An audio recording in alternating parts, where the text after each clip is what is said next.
Puji Tuhan, kembali lagi di Erwin Channel. Pada sesi ini saya membahas topik untuk yang ketiga kali tentang Yudas Iskariot masuk surga atau masuk neraka. Dan video ini saya buat sebagai tanggapan khusus terhadap sang debaters, di mana sang debaters mengirim pesan di channel ini dengan kalimat seperti ini. Kalau monolog kita terkesan hebat karena tidak ada sanggahan. Skype saya sang debaters dihubungi saja. Tetapi ingat, kalian harus sudah punya ayat Yudas ke neraka, atau kalian sudah bisa memecahkan Lukas 22 ayat 29-30, di mana Tuhan sudah menerbitkan surat ketetapan, dan siapa pengganti surat ketetapan tersebut. Kalau kalian sudah punya argumen, saya akan mengaku bersalah dan bersedia menarik pernyataan saya mengenai Yudas ke surga, dan akan menghapus semua video mengenai hal itu. Jangan unyu-unyu ya. Kasih Kisah 1 ayat 20-25, karena jabatan itu hanya pelayan, bukan hakim seperti Lukas 22 ayat 30. Saya akan menanggapi video ini dengan penggalian yang sangat bagus, dan saya rindu Bapak Ibu mengikuti poin demi poin tentang penjelasan saya kepada laiku sang debaters tentang topik ini. Tujuan saya membuat sanggahan ini atau tanggapan ini adalah supaya kita mengerti kebenaran, sehingga kita tidak diombang-ambingkan dengan sesuatu yang menurut saya tidak sesuai dengan Alkitab. Saya akan mulai dari Lukas pasal 22 14-23. Lukas 22 14-23, konteksnya di sini adalah Yesus mengadakan perjamuan dengan 12 murid. Saat perjamuan tersebut, Yesus mengatakan, "Orang yang menyerahkan aku ada bersama dengan aku di meja ini." Silakan dibaca Lukas 22 ayat 21.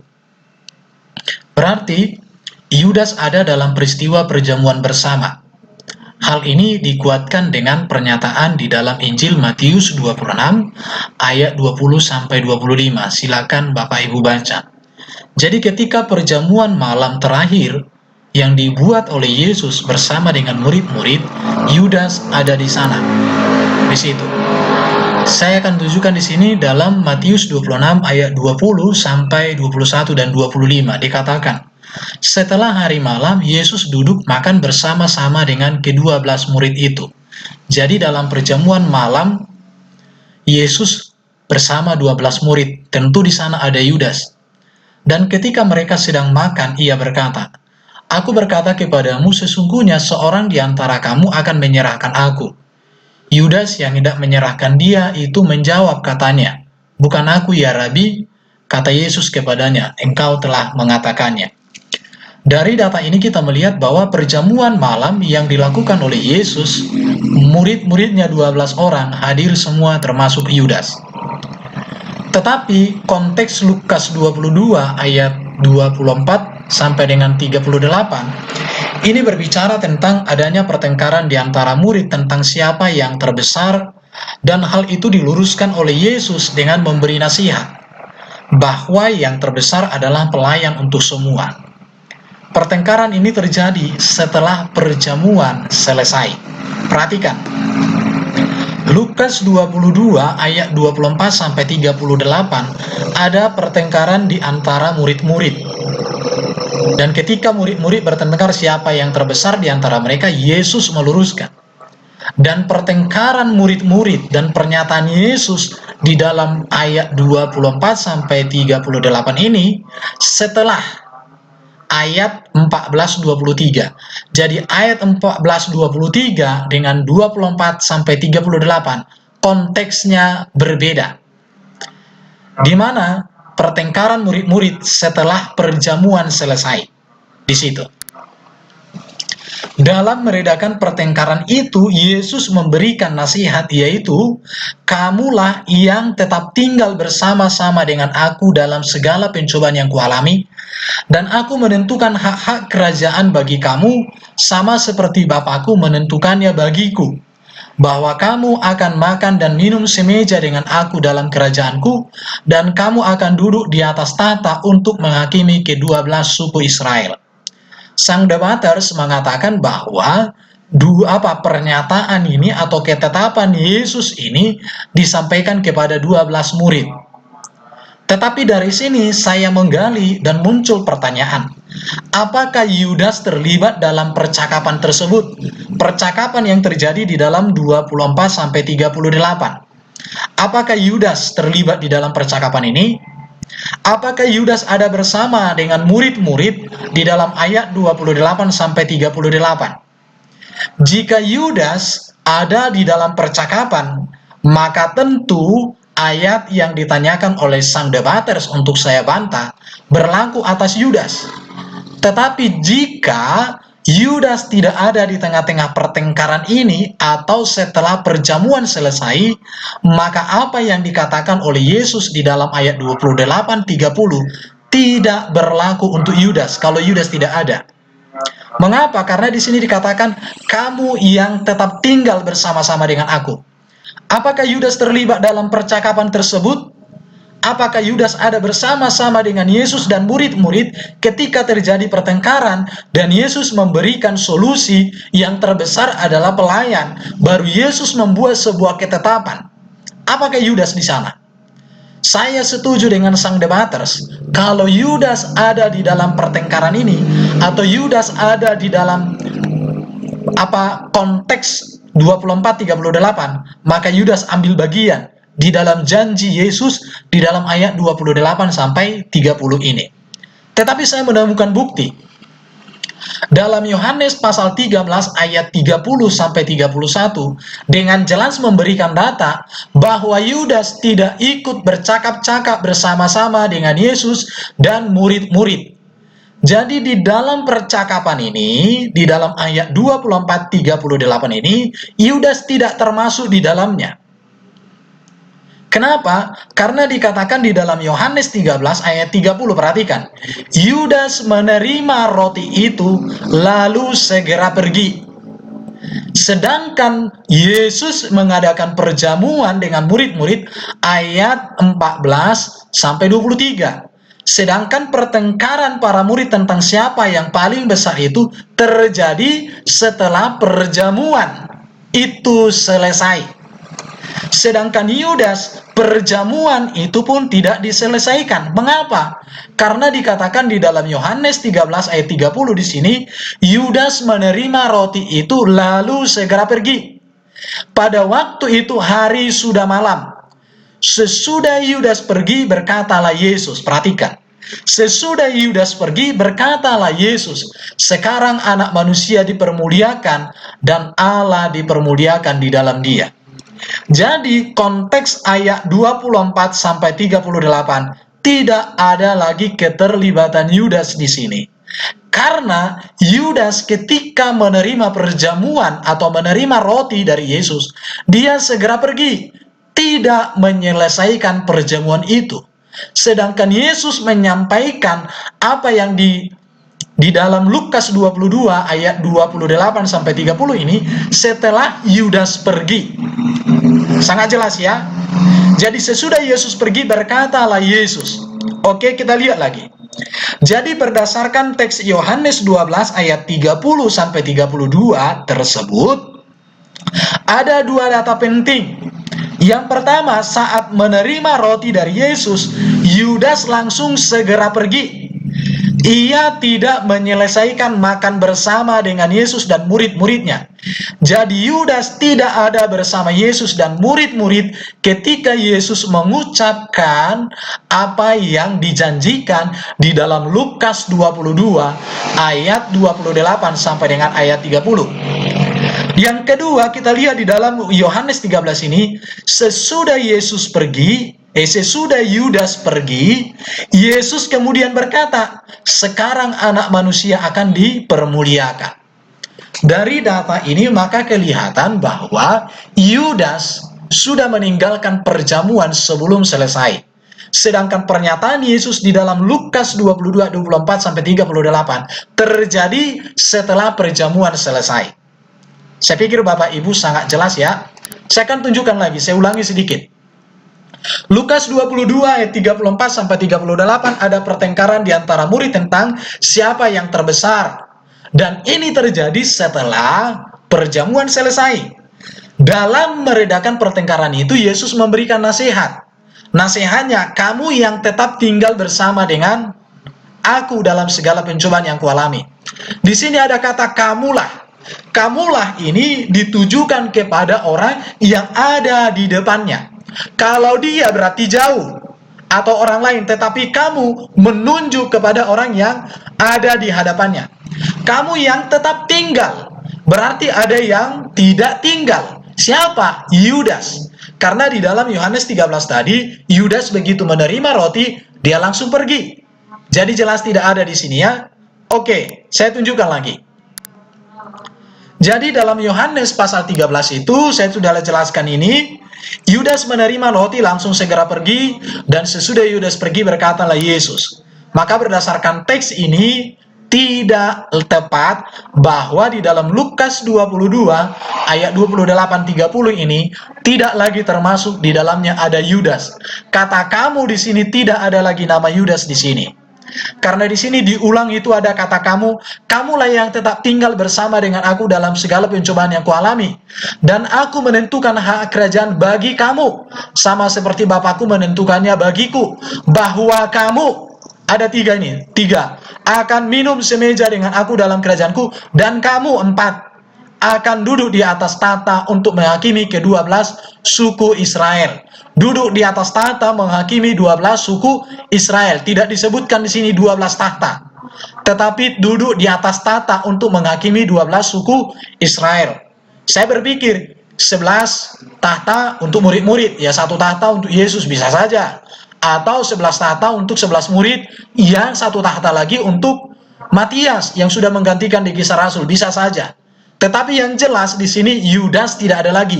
Kata kamu ini ditujukan kepada 11 murid. Karena Yudas sudah pergi, maka dikatakan kamu yang tetap tinggal bersama dengan aku dalam segala pencobaan yang kualami. Dalam segala pencobaan yang kualami nanti akan saya jelaskan. Jadi surat ketetapan itu tidak termasuk kepada Yudas, sebab kata kamu yang tetap tinggal bersama-sama dengan aku dalam segala penderitaan yang kualami tersebut, tentu Yudas tidak termasuk ada di dalamnya. Kata kamu tentu menunjuk kepada orang yang ada di depan Yesus, atau ada dekat dan dapat dilihat oleh Yesus. Sangat jelas ya. Jadi Yudas tidak ada saat Yesus bergumul di Taman Getsemani, di mana saat itu Yesus berdoa. Dan saat Yesus berdoa bergumul di Taman Getsemani itu, dikatakan peluhnya sampai menjadi titik-titik darah yang bertetesan ke tanah. Hal ini dibuktikan dengan data dalam Lukas 22:47.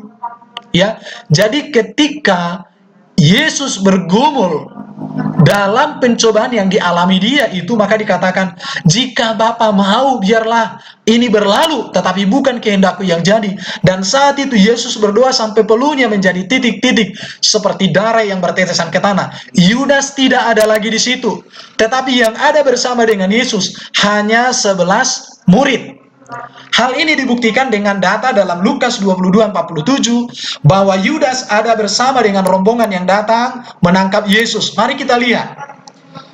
Dikatakan, waktu Yesus sedang berbicara, datanglah Yudas, salah seorang dari ke-12 murid itu, dan bersama dia serombongan besar orang yang membawa pedang dan pentung. Pertanyaannya adalah, bagaimana mungkin Yudas datang bersama rombongan jika ia tetap bersama murid?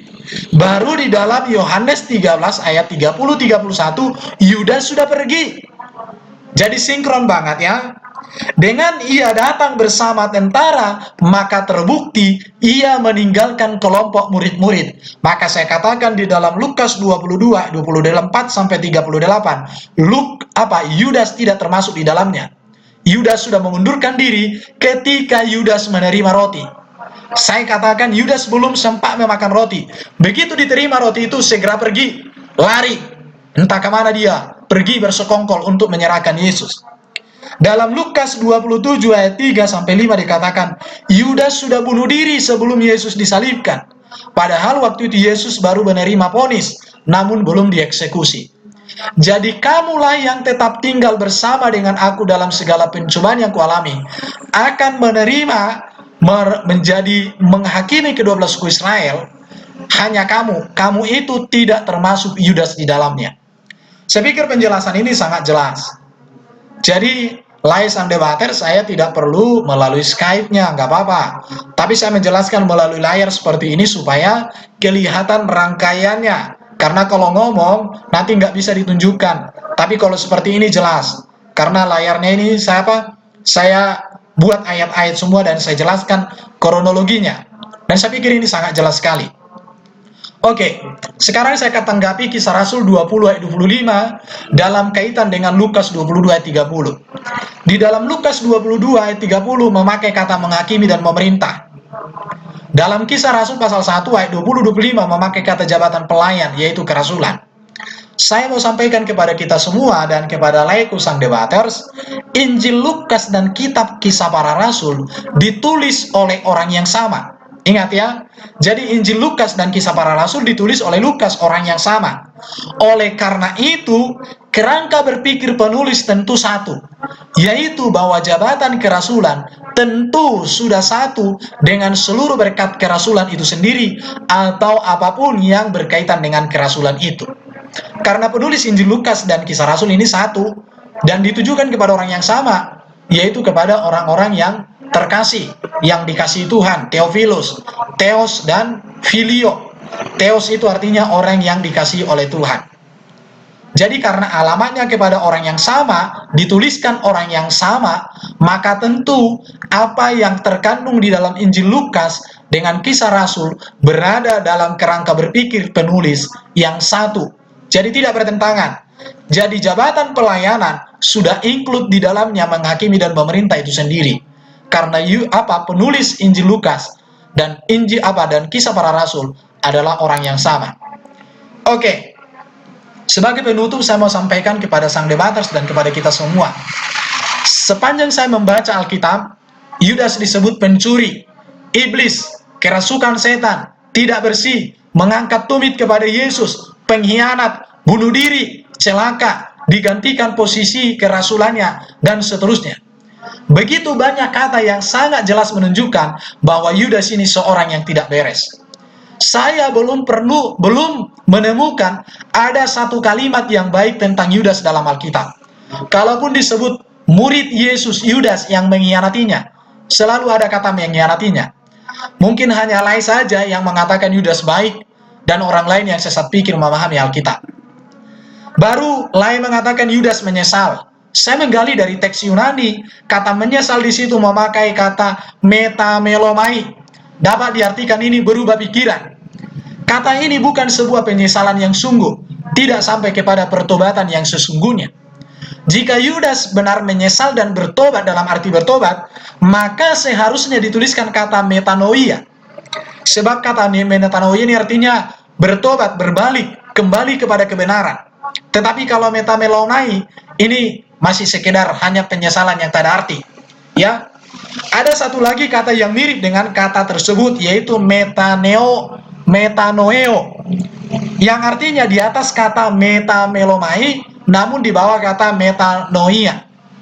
Jadi Yudas baru di tahap awal, tidak sampai kepada tahap kedua, apalagi tahap akhir tahap 3. Jadi Yudas tidak bertobat laiku. Maaf Lai, saya tidak sedang debat dengan Lai, tetapi saya hanya memberikan informasi. Jika Lai berkenan, sebaiknya Lai buat pernyataan bahwa data Lai masih banyak yang salah. Begitu banyak orang jadi salah memahami Alkitab Lai, memahami Alkitab karena Lai. Tetapi dalam konteks ini saya bangga dengan Lai, keberanian Lai, pelayanan Lai, semuanya saya dukung. Saya doakan Lai sukses. Tetapi dalam konteks Yudas ini, saya sarankan Lai cabut selain membuat pernyataan saja.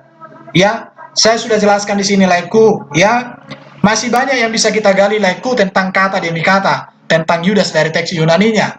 Tetapi 3 video yang saya pikir ini, saya buatkan ini, saya sudah mengakhiri dan saya pikir cukup untuk saya sampaikan buat Lai. Dan silakan Lai memikirkan.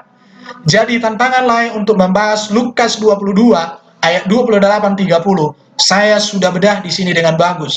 Tergantunglah bagaimana merespon, dan tergantung kita semua merespon. Saya mau katakan, tidak ada yang baik satupun tentang Yudas yang diberitakan oleh Alkitab. Kalau tidak ada satupun yang baik tentang Yudas diberitakan Alkitab, maka saya katakan, memang Yudas masuk neraka karena itu saja. Oke, terima kasih untuk kita semua. Kiranya damai sejahtera Tuhan menuntun menyertai kita tiap-tiap waktu. Salam. Saya mengasihi sang debaters, saya mengasihi semua jiwa-jiwa yang ada di dunia ini. Haleluya. Amin.